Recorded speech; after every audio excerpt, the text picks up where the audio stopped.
Hello everyone! Welcome back again sa ating panibagong video. For today's video, nagluluto nga pala ang inyong mga Wonder Maid ng binangkal. Alam nyo ba na napaka-paborito ko talaga itong binangkal kasi mula pa noon pag nakakakita talaga ako na binangkal sa amin, sa tindahan namin, talagang bumibili kaagad ako. Kaya tinanong ko yung kasama ko kung marunong siya magluto na binangkal at sabi naman niya ay oo, kaya ayan, for the go ng inyong mga inday, kaya ayan, napaluto nang wala sa oras. Hindi ko nga pala nabidyohan yung paggawa ng dough na yan kasi nga tinawag na naman ako ng kamahalan.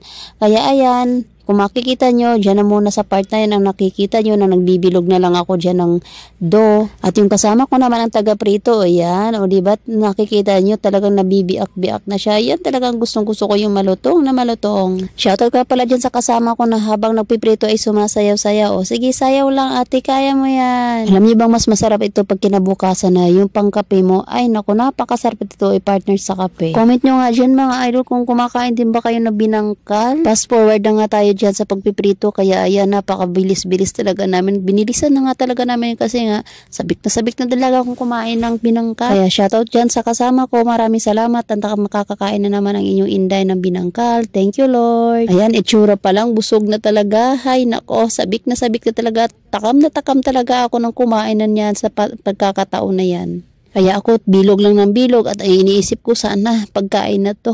Sana luto na talaga siya. Ay nako, grabe talaga yung aking excitement dyan sa pagkakataon na yan. Ay grabe. Talagang nag-enjoy si Kabayan dyan na magluto. Ayan, tingnan nyo, tagpapakit pa sa camera. Ay sana all nagpapakit. Ay nagpapatuloy na naman na si Kabayan dyan na magprito. Kaya ayan, for the go. Ayan, baliktad niya na yung kanyang binangkal.